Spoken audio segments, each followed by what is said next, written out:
인수를 펼치는 의사들의 소소하면서도 위대한 순간들과 만나보는 TV의사서전 명의 2.0 엄지민입니다. 네, 안녕하십니까. 고관절 전문 정형외과 의사 권순영입니다. 엄지민 아나운서, 혹시 그 목숨이란 말의 뜻을 아시나요? 목숨은 왜 목숨을 위협한다 네, 이런 네. 말 쓰잖아요. 그럴 때 네. 목숨은 생명, 삶 이런 게 아닐까 싶네요. 네, 맞습니다. 이 목숨은 생명이란 말과 같은 뜻이죠. 그런데 목숨의 정확한 뜻을 살펴보면 숨을 쉬며 살아있는 힘, 바로 그것이라고 합니다. 결국에는 이제 살아있다는 게 네, 숨을 그렇습니다. 쉰다 이런 의미인 네, 그런 건데 의미죠. 네, 네. 사실 저희가 지금도 이렇게 들숨 날숨을 쉬면서 하루에도 수만 번씩 숨을 쉬면서 살아가고 있잖아요. 그런데 네. 숨 쉬는 것의 중요함을 사실 잊고 지냅니다. 그렇습니다. 그래서 오늘은 호흡의 중요성에 대해서 말씀해 주실 우리나라 호흡재활 분야의 개척자 모셨는데요. 주인공을 먼저 화면으로 만나보겠습니다.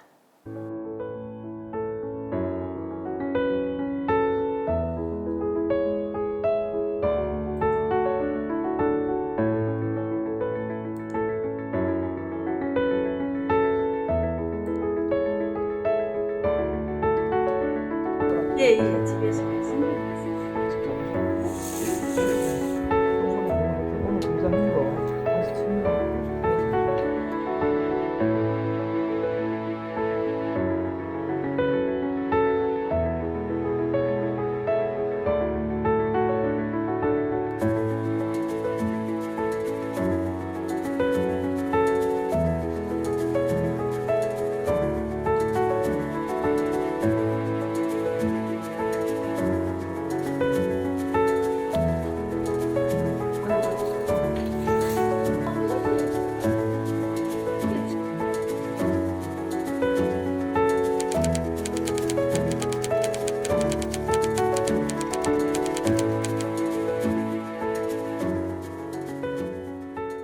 네, 오늘은 재활의학과 전문의 강성훈 교수님 모셨습니다. 반갑습니다. 네, 안녕하세요. 교수님, 저희 시청자분들께 소개 부탁드릴게요. 네, 저는 강남 세브란스 병원의 재활학과에서 근무를 하고 있고요. 제 전공이 좀 특이합니다. 좀 생소한 분야인데 호흡자를 하고 있고, 그다음에 식이 질환 재활을 하고 있습니다.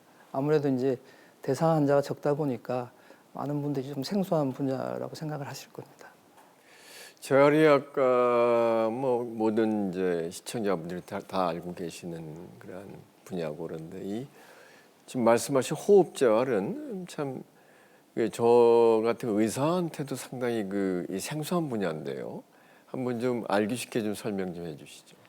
이 재활 쪽은 공통적인 목표가 그 질환 자체를 치료하고 또 이제 치료를 하지만은 또 그 환자의 삶의 질을 향상시키기 위한 방법을 동원을 해서 치료를 하거든요. 호흡자도 마찬가지예요. 이게 호흡 곤란이 있는 환자분들의 이제 호흡자 여러 가지 기구라든지 기법을 동원해서 치료를 하면은 호흡 곤란이 좀 줄어들겠죠. 네. 그렇게 치료를 함으로써 이제 사회생활을 좀 더 활발하게 할 수 있게 하고, 그 다음에 이제 인공호흡기를 써야 되는 그런 중증호흡 부전 환자들까지도 인공호흡기를 매일 쓴다 그러면 굉장히 좀 이렇게 힘든 상황이고 제한된 이런 생각을 하시잖아요. 근데 그런 환자들도 사회생활을 할 수 있게끔 이렇게 도와주는 여러 가지 치료하는 게 호흡자리라고 이해를 하시면 되겠습니다. 재활 호흡 치료를 받는 분들이요, 주로 어떤 질병을 앓고 계신 분들인가요?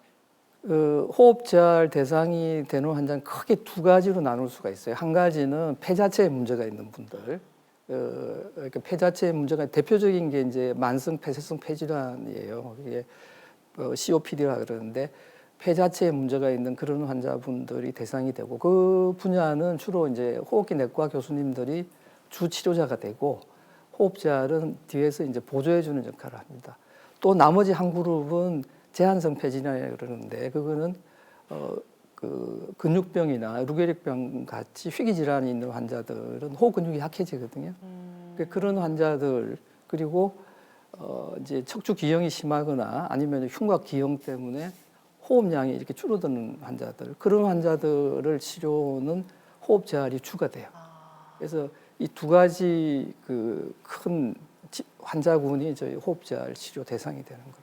근육병이나 루게릭병 앓는 분들, 그런 분들은 이제 호흡기가 약해져서 호흡기에 그 도움이 필요한 거잖아요. 일상생활에서는 어떤 식으로 관리를 하나요? 이제 인공호흡기를 장기적으로 이제 쓰죠. 쓰는데 이제 인공호흡기를 쓰게 되면은 뭐 집이나 중환자실에서 그냥 제한되기에 아무것도 못하고 지내시는 것 같죠. 네. 근데 지금 질문하신 것처럼 일상생활에서 호흡기를 쓰면서도 할 수 있단 말이에요. 중요한 거는 호흡기를 쓰느냐 안 쓰느냐가 중요한 게 아니고 어떻게 쓰느냐가 중요한 거예요. 호흡기를 그분들은 써요. 이게 어느 정도 진행이 되면은. 근데 호흡기를 예를 들어 밤에만 쓴다. 밤에만 쓰고 호흡기를 쓰더라도 마스크로 가지고 수면무호 환자들처럼 밤에만 쓰고 이렇게 하는 분들은 충분히 일상생활에서 호흡기를 쓰면서도 생활할 수가 있는 거죠. 예. 이러한 그 호흡기를 사용하는 데 있어서 뭐 종류가 여러 가지가 있지 않겠습니까? 예, 근데 어떠한 그 종류를 선택하거나 아니면은 어떠한 그 가이드라인이라든가 아니면 정확한 평가가 필요할 것 같은데요. 어떤 식으로 하시나요?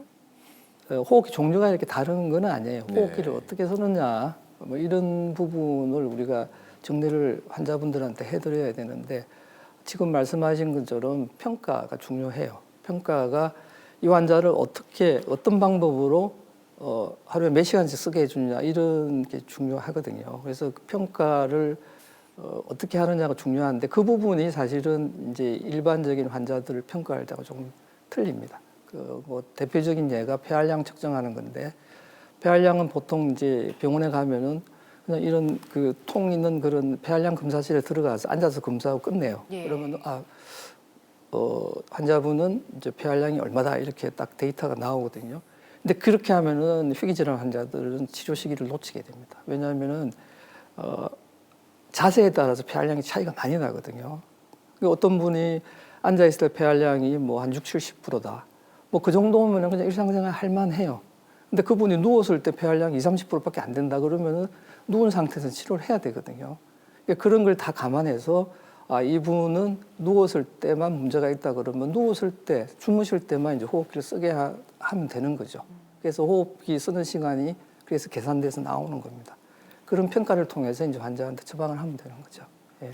근육병이나 루게릭병으로 인해서 호흡 재활 치료 받는 분들은 오랫동안 치료를 받으셔야 되잖아요. 그래서 이제 관리를 잘 해야 될 텐데 호흡기 수첩 같은 걸 쓴다고 들었어요. 그래서 어떤 내용들이 들어가나요?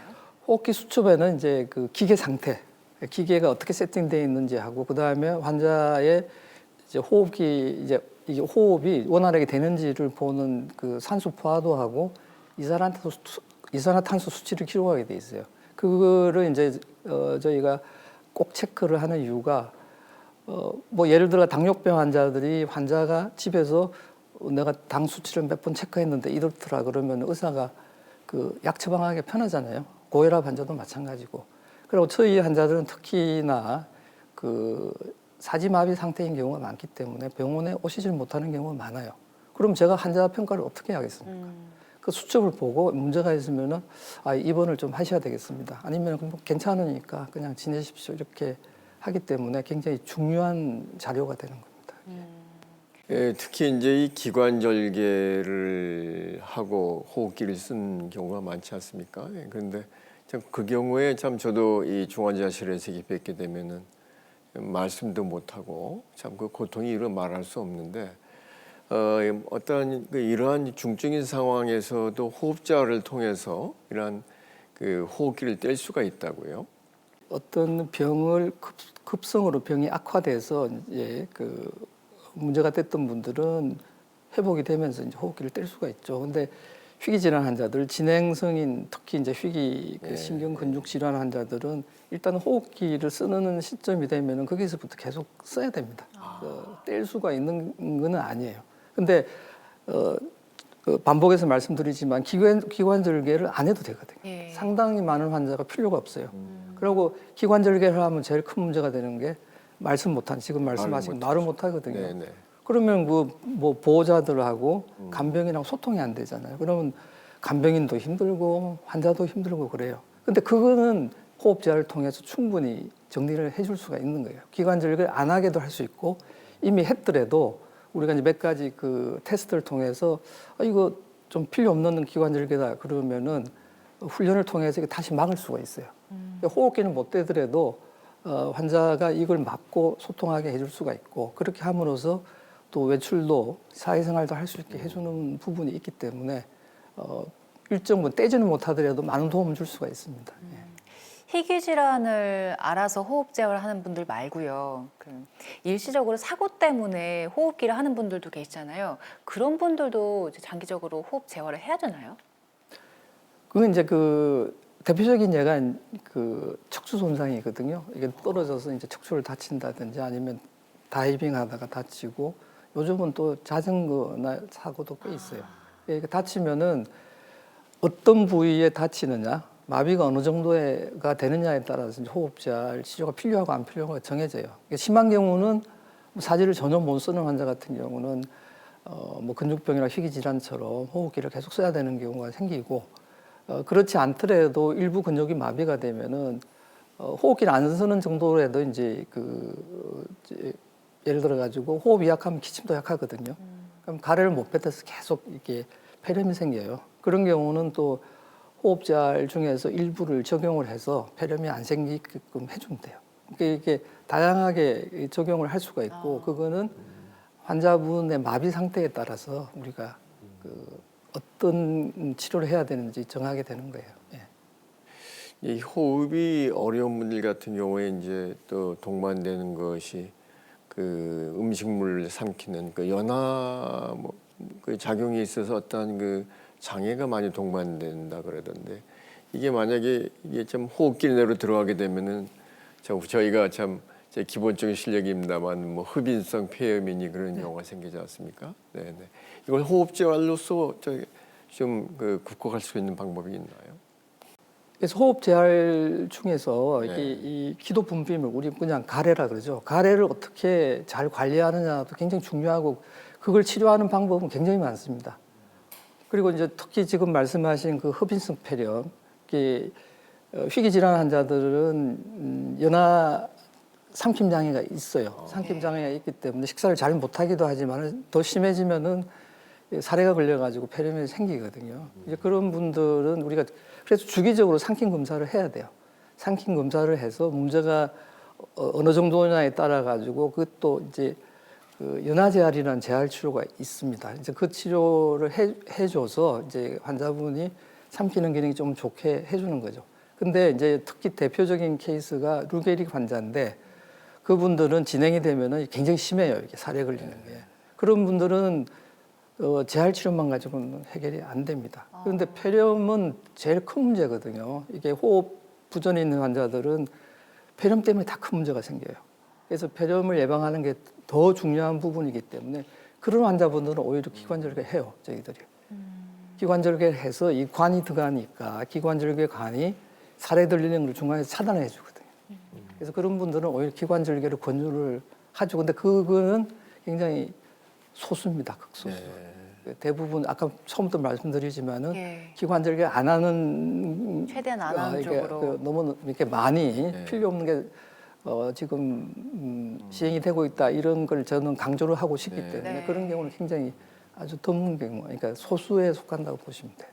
앞서 말씀을 해주셨지만 기침을 해야 가래를 밖으로 이제 배출시킬 수 있다고 하셨잖아요. 그런데 인공호흡기를 한 분들 같은 경우에 이 가래를 밖으로 배출하지 못해서 폐렴으로 발전하는 경우도 있다고 하던데 이런 경우는 어떻게 치료를 하나요? 그러니까 인공호흡기를 쓴다는 거는 이제 호흡이 약하다는 거로 이해를 하시겠죠. 그러면은 호흡이 약한 분들은 기침도 약해요. 당연히 그런 문제가 생기죠. 근데 이런 기침을, 그러니까 가래 배출을 도와줄 수 있는 호흡제할 기구나 기법은 굉장히 많습니다. 이게 모르기 때문에 활용을 못 하는 거예요. 그러니까 그런 분들한테 그러니까 그런 분들한테 무슨 문제가 생기냐면은 자꾸 폐렴이 해결이 안 되니까 호흡기를 안 쓰는데도 가래가 배출이 안 되니까 이거 뚫는 거예요. 기관절개를 해서 석션을 막 하는 거거든요. 그러니까 우리가 재활 호흡 재활하는 입장에서 볼 때는 답답한 거죠. 이제 안 해도 되는데. 안 하고 몇 가지 기술만 우리가 동원을 해주면은 그냥 빼낼 수 있는데. 그래서 그런 환자분들이 아니고 그런 그 가래 배출의 문제는 상당히 문제가 됩니다. 그래서 그 부분에 대해서는 호흡제를 굉장히 신경을 많이 쓰고 있습니다. 네, 호흡제열과 그 연관돼서는 참 그 개척자이신 그런 그 우리 교수님이신데 이런 치료 과정 중에서 현재까지 이르기까지 좀 많이 어려운 점은 없으셨습니까? 많았죠. 네. 예, 많은데 첫 번째가 이제 선입관, 선입관인데요. 그게 특히 이제 먼저 이제 의료진 쪽에서 보면은 의료진 쪽에서는 희귀 질환이다, 시한부다. 그다음에 치료를 해도 완치가 안 되는 거를 치료가 안 되는 치료가 없다는 식으로 많이 오해들을 하세요. 그 희귀 질환 환자들이 완치가 안 될 뿐이지 치료해 줄 거는 굉장히 많거든요. 그러다 보니까 환자 치료에 적극적이지가 않게 돼요. 그 선입관 때문에. 근데 환자들도 그런 영향을 받아서 그런 이야기를 듣다 보니까 치료를 포기를 해요. 환자가 이제 그런 선입관 때문에 이 치료를 받지도 못하고 치료를 해주지도 않고 이런 그 문제가 제일 첫 번째 걸림돌이었습니다.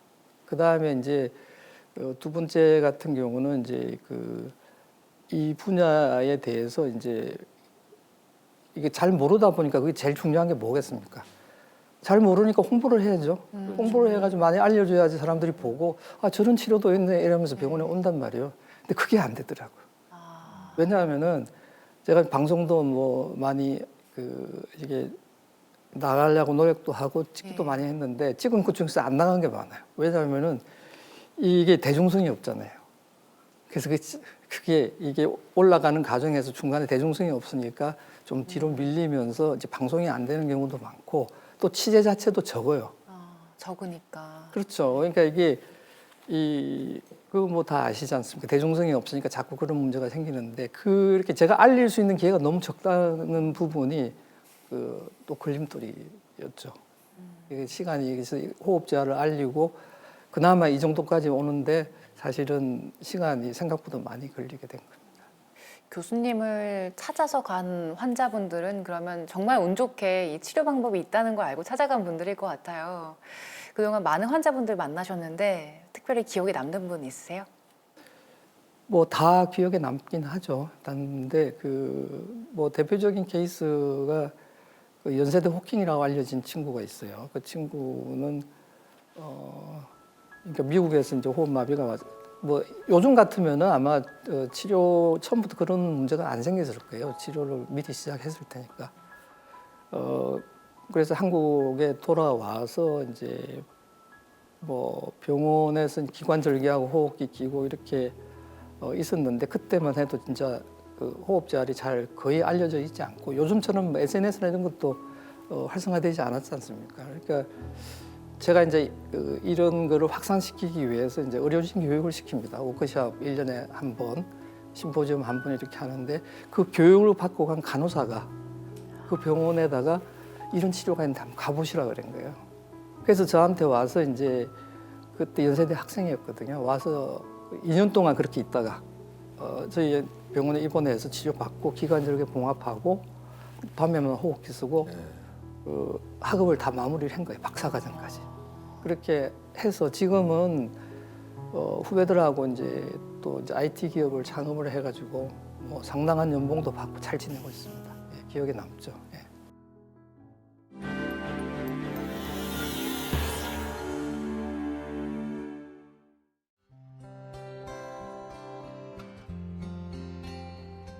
숨을 쉰다는 건 우리에게 너무나도 당연한 일상이다.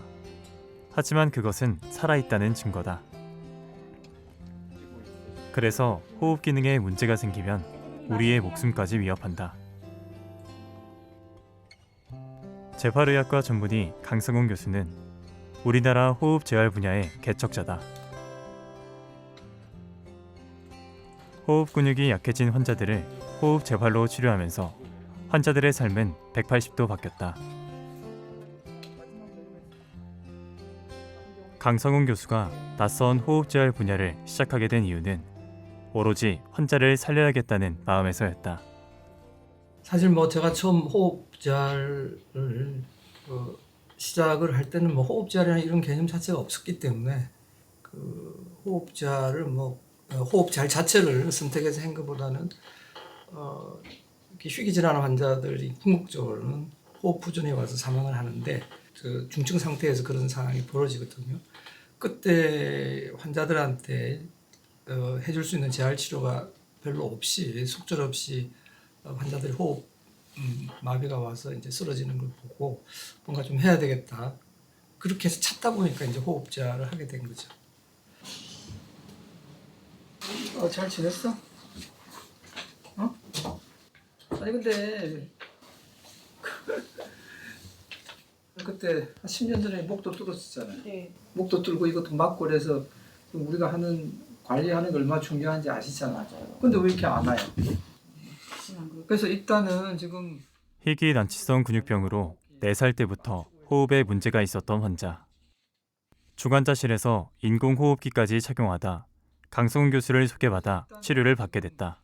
우리가 전체적으로 관리하고 호흡 재활 치료를 받으면서 기관 절개를 막을 수가 있었고 생활에도 많은 변화가 있었다. 일단 기도절개를 막았기 때문에 아이가 먹을 수 있는 것도 마음껏 먹을 수 있게 되었고, 그다음에 유치원도 가게 되었고, 일단 학교도 입학할 수 있었고, 생활에 많은 발전이 있었고요. 그다음에 가장 좋은 거는 일상생활을 하기 때문에 아이가 저랑 여행도 다니고, 근데 밤에만 이제 인공호흡기를 착용하고 있어서 일상생활은 다른 사람하고 무리 없이 한다는 게 가장 좋았던 것 같아요. 아니 다 잘못하면 이거 다시 뚫어요. 농담을 하는 이야기가 아니고 얘 폐활량이 지금 뭐 10%잖아요. 그러니까 이거는 관리가 안 되면 언제라도 문제가 생긴단 말이에요. 다시 반복해서 만약에 이제 기관 절개를 한다든지 그러면은 그걸 다시 못 막을 수도 있는 거란 말이에요. 근데 관리를 우리가 하자는 대로 하면은 그런 일이 안 생겨요.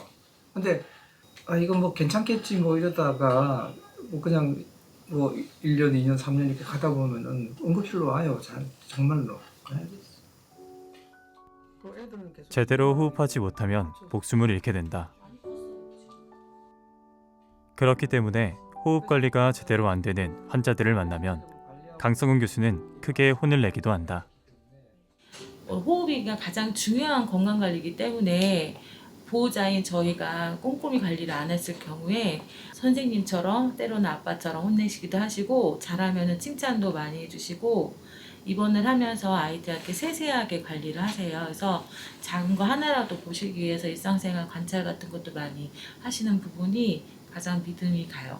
왜냐면 이제 하나하나 체크하는 거, 제가 놓칠 수 있는 것들을 좀 사실 이제 가장 아이가 아파서 저희도 관리를 한다고는 하지만 미흡한 부분이 사실 많거든요. 그래서 선생님께 그런 부분을 들을 때마다 다시 또 생각하게 되고 잘해야겠다라는 생각도 들고, 일단 부모님 같으세요. 그래서 감사한 것 같아요. 일단 밤에는 계속 쓰는 거잖아요. 강성훈 교수의 환자들은 치료가 까다로운 희귀난치성 질환 환자들이 많다.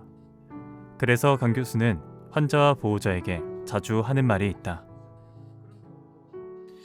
되게 이제 환자분들이 진단을 받게 되면은 특별한 치료가 없다 이런 이야기를 많이 듣게 돼요. 진단 받을 당시에. 근데 사실 이런 희귀 질환 환자가 완치가 안 되는 거지 치료가 없는 게 아닙니다. 그래서 제가 환자들한테 그런 생각을 이제 바꾸는 거, 이게 이 질환이 완치가 안 될 뿐이지만은 여러 가지 합병증이나 이런 게 힘든 합병증이나 여러 가지가 발생을 하기 때문에 그런 부분들을 관리를 잘 하게 되면은 환자분들이 좀 더 편하고 더 이제 그 삶의 질을 높은 상태에서 지낼 수가 있다. 그래서 적극적으로 치료를 하시고 주기적으로 병원을 다니시면서 뭐 저희들하고 상담을 합시다 이런 이야기를 주로 하죠. 병실 회진에 나선 강성훈 교수. BMD 측정하셨고 BMD 이전에 마이너스 0.4, 마이너스 2.9였는데 피곤에 대해서 이번에 마이너스 0.3에 피곤에 마이너스 1.8로 그 있어서 온 건 아니고 하여튼 오늘 검사한 거 다시 설명을 해줄게요 나중에. 여기도 처음에 오프타임 오늘 진행하셨어요. 처음에는 내 앞으로 오지 않았나? 처음부터. 집에 있다가. 예, 집에서 왔어요. 아니 그러니까 다른 병원에서 온 게 아니고. 네. 길을 두 가지 있었거든. 그 전에 100 모델도 두고 갔어요. 우리가 정리하고 내일 아침에 다시 다시 한번 할게요.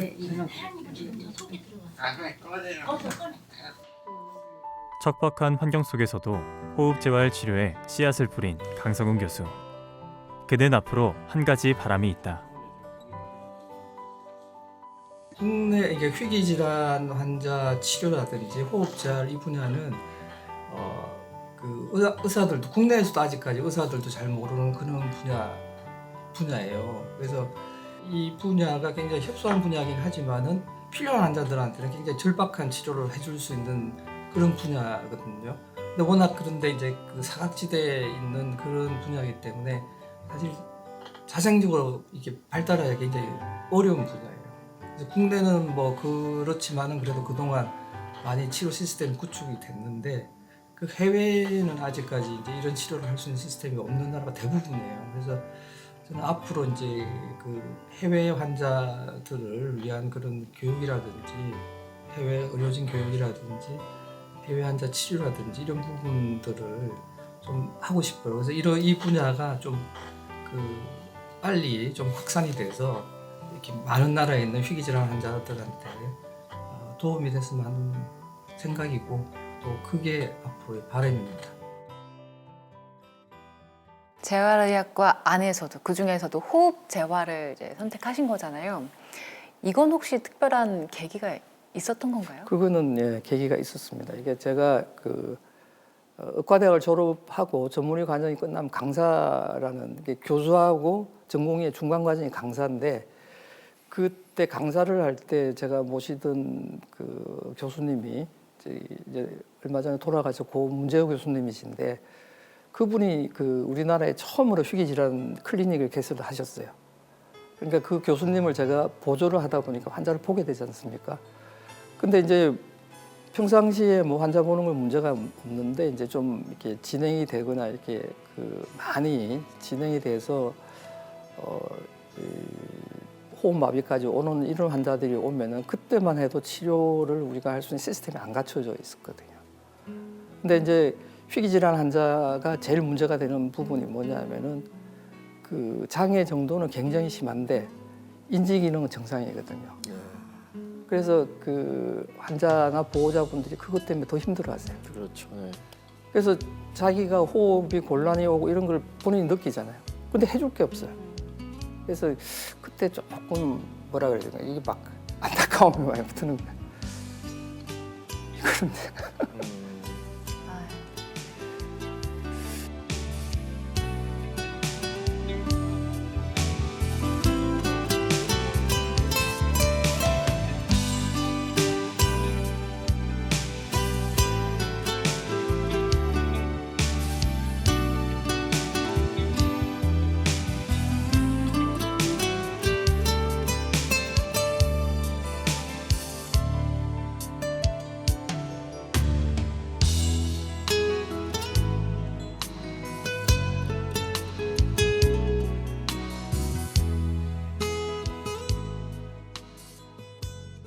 그 교수께서 이제 호흡재활과 연관돼서 이제 뭐 이제 스승님으로부터 한국에서 배우시고 미국 연수 중에 이와 연관된 아주 그 훌륭한 스승을 만나셨다고요?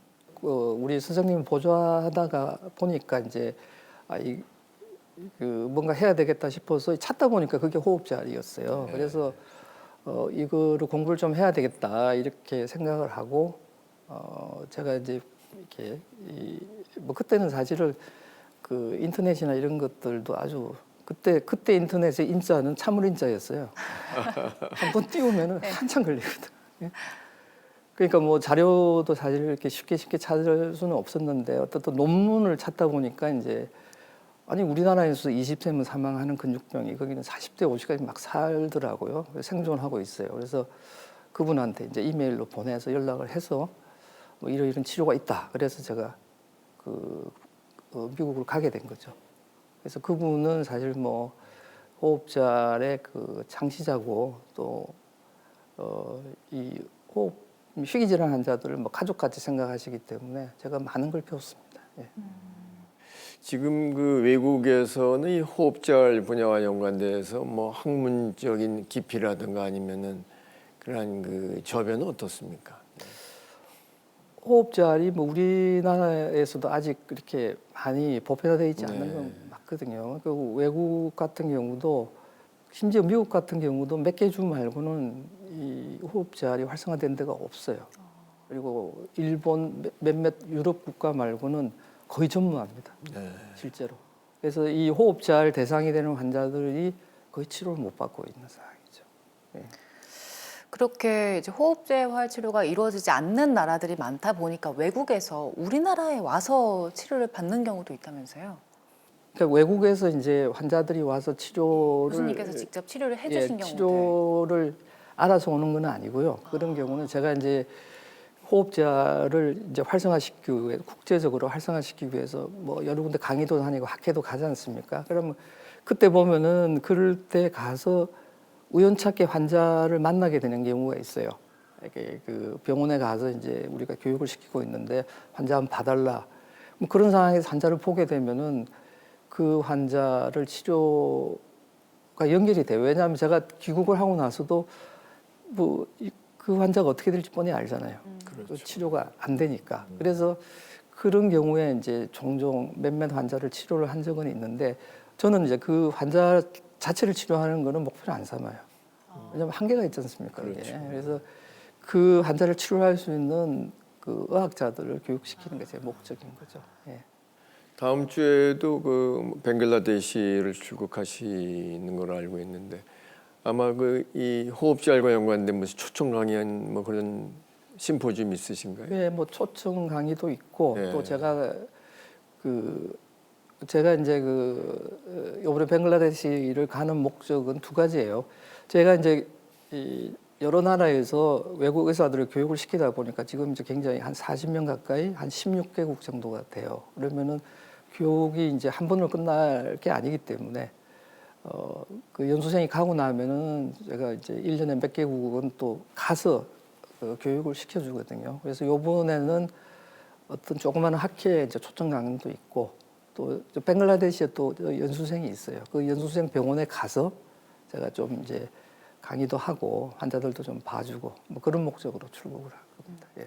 이게 질환 특성상 치료비 부담도 상당하실 것 같아요. 그래서 희귀 질환 앓는 분들 그 치료비 지원을 위해서 또 교수님께서 힘쓰셨다고 들었는데 결과가 괜찮았다고요? 뭐 오래된 이야기인데요. 그게 치료비 자체보다도 제가 2000년도에 귀국을 했어요. 미국에서 귀국을 했는데 이제 환자를 치료할 수 있는 기술은 제가 배우고 왔단 말이에요. 근데 그 희귀 질환 환자들은 장기적으로 투병을 하기 때문에 네. 호흡기를 쓸 정도로 이제 환자가 진행이 되면은 이미 뭐 경제적으로는 다 소진이 된 상태예요. 그래서 그 상태에서 이제 호흡기를 쓰는 게 치료 중에서 상당히 비용이 들어가는 치료인데 구입을 하든지 아니면 대여를 해야 되잖아요. 그래서 상당한 비용이 들어가요. 그래서 그 비용 때문에 환자들이 치료를 포기를 하는 경우가 상당히 많았습니다. 근데 마침 그때 그 정부에서 2000년도에 희귀 난치 질환 지원 사업이라는 게 시작이 됐어요. 그거는 희귀 질환이 이제 뭐 희귀 질환의 대부분이 완치는 못해요. 그러니까 대부분 약물이 좀 완화시키고 정상을 좋게 하고 이런 차원으로 이제 약물을 쓰는데 그 약물마저도 되게 비싸거든요. 많이 비싸기 때문에 그게 좀 사회적으로 이슈가 됐기 때문에 그를 지원하기 위해서 그 사업이 계획이 됐던 거예요. 근데 이제 뭐 제가 그 사업 희귀 질환이니까 저도 관여를 해서 이렇게 하다 보니까 우리 환자들도 약이 아니지만 호흡기가 똑같은 거란 말이에요. 인공호흡기를 쓰게 되면은 이 환자 상태를 지연시킬 수가 있고 뭐 사회 활동을 시킬 수 있는 여러 가지 효과가 있지 않습니까? 그러니까 다른 환자들의 약하고 똑같은 역할을 할 수 있는 거다. 그래서 이 환자들이 호흡기 지원에 대해서 뭔가 배려를 해야 되지 않겠냐. 그렇게 계속 이야기를 했는데 그게 마침 뭐 운 좋게도 그 반영이 되는 바람에 지금 저희 나라에서는 거의 뭐 비용 안 들이고 호흡기를 쓰고 있죠 환자들이. 예. 저도 이제 그 뭐 교수 생활하면서 뭐 좀 뭐 나름대로 어떤 소실각과 한번 학회를 창립을 한번 해보고 그랬습니다만은 자, 국내 학회도 아니고 2022년도에 국제 학회로서 이 국제 호흡 재활 학회를 창립하셨고 또 초대 회장을 역임하셨다 그러시더라고요. 자, 상당히 그 참 큰 성취에 대해서 이 존경을 표하고요. 지금 그 학회 활동을 통해서 어떻게 전반적으로 어떤 활동을 하고 계신가요? 지금 계획 단계입니다. 네. 작년에 이제 창립이 됐기 때문에 그 창립한 이유는 그 예전에는 어떤 모임을 가지려 그러면 호흡재활 한다 모여라 안 와요. 모르니까. 네. 아, 근데 이제 지금은 저희 연수생들도 많이 생겼고 또 뭐 많은 학회에서 제가 강의를 했기 때문에 이런 거를 좀 하자. 그렇게 하면 사람들이 모이거든요. 근데 그 제가 지금 하고 싶은 게 이제 이 호흡잘에 대한 이런 치료 시스템이 거의 뭐 전무하니까 빨리 확산을 시켜야 되는데 저 혼자 하는 건 한계가 있죠. 그렇죠. 근데 그런 학술 네. 활동을 예. 통해서 이제 많은 사람들이 이제 동시다발로 하면은 상당히 많은 일을 할 수가 있거든요. 그래서 그 창립을 하게 된 거고 뭐 지금 창립하게 된 이유는 아까 말씀드린 대로 예전에는 뭐 이걸 하자 그래도 이거 뭐 하는 데야 이런 상황이었는데 지금은 이제 조금 그 정도는 아니기 때문에 시작을 한 거고 빨리 확산시키기 위해서 이제 만드는 겁니다.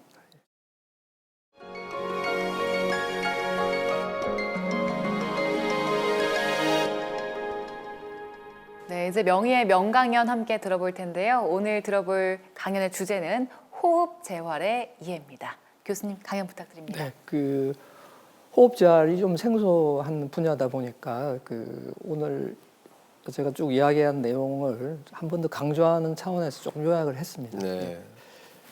그 호흡 부전의 호흡 재활의 대상이 되는 호흡 부전의 원인을 이제 크게 두 개로 나눌 수가 있습니다. 이제 호흡기 자체 질환, 그러니까 그 폐에 이제 병이 있는 경우죠. 폐에 병이 있는 경우인데 이런 경우는 이제 우리가 호흡을 하게 되면은 폐에 산소를 전달해주고 대사를 통해서 이산화탄소가 밖으로 배출되는 이런 과정을 겪게 되는 것이죠. 그래서 이런 산소 이산화탄소 교환 장애가 생기게 됩니다. 또 하나 그 호흡 부전의 원인 중에서 큰 거는 그 역학적 장애라 그러는데 이거는 이제 희귀질환 환자에서 그 발생할 수 있는 근육 마비에 의해서 생기는 호흡 부전 그리고 이제 흉곽이라든지 척추 기형 때문에 이게 폐가 눌려 가지고 생기는 이런 그 호흡 장애인데 이런 거는 되게 호흡량을 이제 호흡량이 줄어들게 되고 그것 때문에 문제가 생기는 겁니다. 대표적인 게 이제 폐활량을 측정하는 건데 다른 일반인들의 호흡 평가하고는 틀리게 폐활량을 측정할 때 자세에 따른 차이를 고려를 해야 됩니다. 무슨 이야기냐면은 희귀질환 환자들은 횡격막이 약해지거든요. 그러면 횡격막이 약해지면은 우리가 이제 호흡을 할 때 그 이렇게 앉아 있는 자세에서 호흡을 재게 되면은 이게 복부 내에 있는 이제 장이라든지 위라든지 이런 게 이제 중력 때문에 내려가 있어요. 그러면은 여기 있는 횡격막이 잘 움직입니다. 그래서 폐활량이 잘 나오거든요. 근데 이 상태에서 이제 환자가 누웠다고 생각을 해보세요. 그러면은 복부 내용물이 이제 횡격막을 이게 밀고 있는 상태가 돼요. 그러면은 폐활량을 측정하기 위해서 이제 숨을 들이쉬게 되면은 이걸 밀어내야 되는데 약하니까 밀어내지 못해요. 그래서 폐활량을 측정할 때 이 자세에 따른 차이를 분명히 고려를 해야 됩니다. 이런 환자들은 앉았을 때보다 누웠을 때 폐활량이 급격하게 떨어지기 때문에 앉은 상태에서만 평가를 해서 치료를 하게 되면 환자를 놓치게 되는 것이죠. 그 다음에 또 이제 평가에서 중요한 부분이 환기 상태 측정이라는 건데 여기 있는 대로 호흡 상태 평가에서 가장 중요한 부분입니다. 이 부분은 산소 포화도와 이산화탄소 수치를 측정을 해서 이제 평가를 하게 되는데 우리가 이제 수면 상태에서 호흡이 좀 감소를 하게 돼 있거든요. 깨 있을 때보다 여러 가지 상황들이 조금 이렇게 떨어지게 돼요. 무슨 이야기냐면 산소 포화도가 떨어지고 이산화탄소가 좀 올라가고 이런 상황이 생기게 됩니다. 그리고 자세에 따라서 폐활량 차이가 있기 때문에 이런 환기 상태가 변화가 온다. 이거는 조금 전에 말씀드렸는데요. 그래서 우리가 여러 가지 상황에서 이제 여러 가지 지속적인 측정이 필요한데 이게 지금 환자 치료를 하기 위해서는 그 전제가 돼야 되는데 그게 지금 잘 안 되고 있다는 게 문제인 것입니다. 우리가 이제 환자의 그 호흡 상태를 평가하기 위해서 제일 많이 하고 제일 정확한 게 그 제일 위쪽에 기술되어 있는 동맥혈 검사입니다. 이게 우리가 이제 그 동맥에서 피를 뽑아서 검사를 하게 되는 거죠. 정확합니다. 정확한데 아파요, 이게. 그래서 아파서 여러 상황에서 이 검사를 시행하는 것은 사실상 불가능합니다. 그러면 이거를 보완하기 위해서 나온 기구들이 뭐냐면은 아래쪽에 있는 산소 포화도 측정기하고 호기말 이산화탄소 측정기인데 산소 포화도 측정기는 손가락이라든지 발가락에 센서를 대고 이제 산소 포화도 상태를 측정을 합니다. 그리고 이산화탄소 측정은 코에다가 이 센서를 부착을 해서 이산화탄소 농도를 측정하게 돼 있거든요.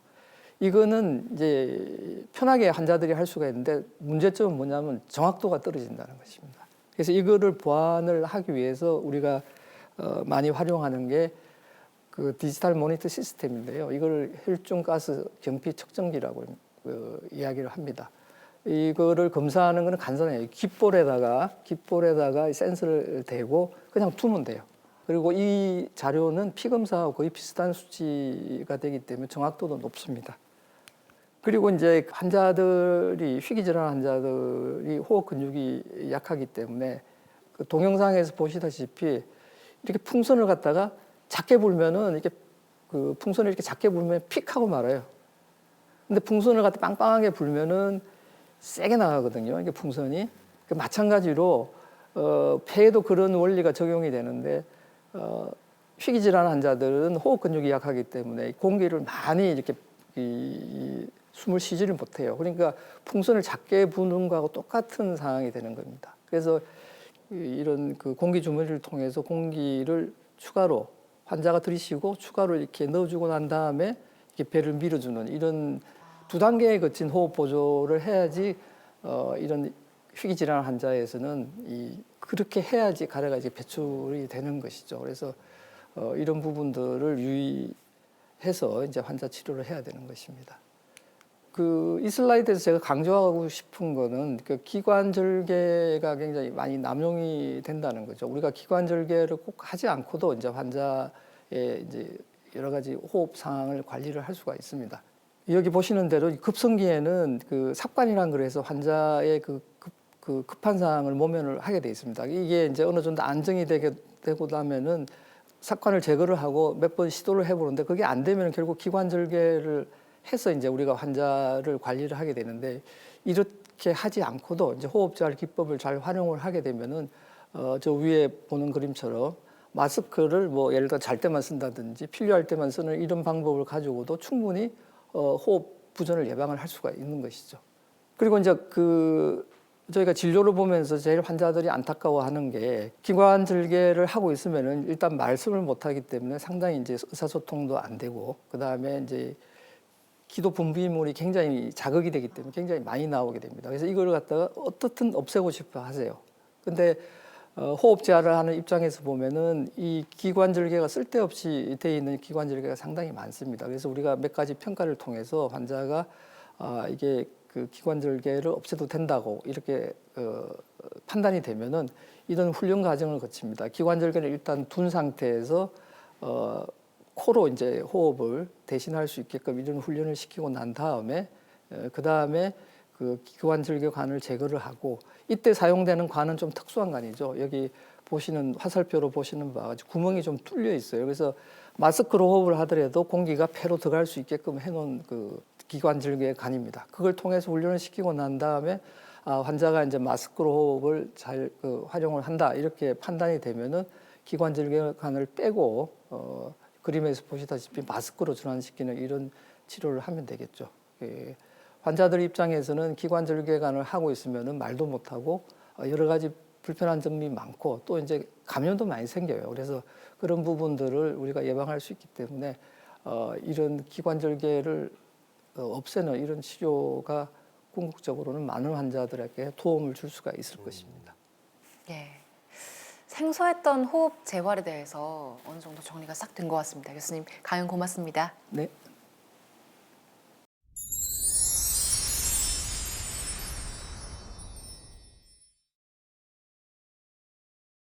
교수님 저희 공식 질문 드릴 건데요. 서양에서는 명의를 내 어머니, 내 가족을 맡길 수 있는 사람이라고 보더라고요. 교수님께서 생각하시는 명의는 어떤 사람인가요? 뭐 여러 가지 기준이 있을 수가 있는데 뭐 저 같은 경우는 환자 말을 좀 잘 귀담아 듣고 그리고 환자 입장에서 이해해주는 뭐 그런 그 의사분이 명의가 아닐까 생각을 해요. 이렇게 처음에 입원시키거나 진료할 때 병력 청취라고 이걸 하거든요. 근데 요즘은 이 진단 쪽에 더 이제 그 의사들이 집중을 해요. 무슨 검사를 할까 뭐 이런 식으로. 그래서 그 듣는 게 예전보다는 조금 못한 것 같아요. 제가 볼 때도. 그래서 그 병력 청취를 잘 하면요. 거기서 많은 걸 얻을 수가 있어요. 환자를 정확하게 파악할 수가 있고 이렇게 해줄 수가 있거든요. 그리고 이제 설명을 할 때도 환자 입장에서도 설명을 해줘야 되는 거거든요. 이제 그런 부분들을 잘 하시는 분들이 이렇게 환자분들한테 많은 이제 호응을 받지 않을까 이렇게 생각을 합니다. 예. 그리고 저희 신청곡도 받고 있는데요. 듣고 싶은 노래 있으세요? 의사 요한이라는 드라마가 있었어요. 의사 요한. 의사 요한. 제가 경상도가 돼서 이제 발음이 아닙니다.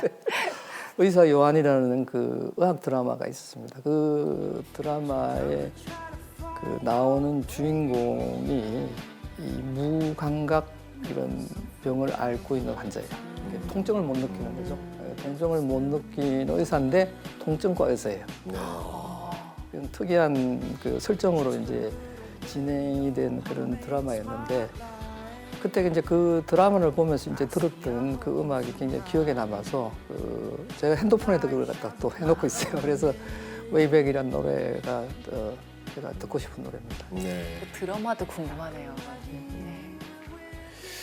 참 이 호흡 재활이란 분야에 있어서는 참 국내에 있어서는 선구자이고 그다음에 또 참 큰 분야를 개척하셨고 좀 국제학회도 설립하셨고 제가 보기에는 뭐 이루시고자 하시는 성취는 다 이루신 것 같은데 그래도 또 혹시 또 앞으로 나아가실 그런 길이라든가 아니면 목표가 계신가요?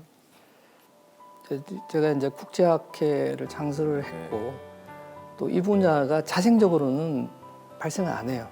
더더욱이나 이 중저개발 국가에서는 이런 분야, 이 희귀질환이라는 이런 분야가 주 대상이 되는 이런 호흡자리인데 이런 분야가 쉽게 이렇게 정착하기가 힘들어요. 그래서 제가 이제 만든 이 학회를 통해서 이런 호흡자를 좀 빨리 활성화시켜서 이제 정말로 모든 걸 포기하고 지내는 이런 호흡 부전 환자들에게 좀 시스템을 빨리 적용할 수 있게끔 이렇게 노력하는 게 이제 희망입니다. 예. 네, 지금 희귀 난치성 질환에 대한 이 호흡 재활에 대해서 그간 참 많은 것을 이루셨고 개척해 오셨는데 앞으로도 이러한 환자분들의 어떤 삶의 질을 향상을 위해서 꾸준히 좀 노력해 주시고 더 많은 활동을 부탁드리겠습니다. 네, 저희도 응원 보내겠습니다. 오늘 고맙습니다, 교수님. 네, 교수님 감사합니다. 네. 강소웅 교수님께서 창립한 국제호흡재활학회의 로고가 민들레 씨앗이 날리는 모양이더라고요. 노란색 민들레의 꽃말은 행복이라고 하는데 민들레 씨앗처럼 전 세계에 널리 호흡재활이 전파되고 퍼지면서 환자들 모두에게 행복을 가져다 주었으면 좋겠다라는 그런 바람을 말씀드리고 싶습니다. 네. 지금도 숨 쉬는 고통 겪고 계신 분들이 호흡 재활 통해서 조금이라도 더 편하게 숨 쉴 수 있게 되기를 저희도 함께 응원하겠습니다. 네, TV 자서전 명의 2.0 다음 시간에도 희귀 질환을 정복하기 위해서 노력하고 도전하시는 명의분들을 모시고 찾아뵙겠습니다. 네, 오늘도 함께 해주신 여러분 고맙습니다. 네, 감사합니다.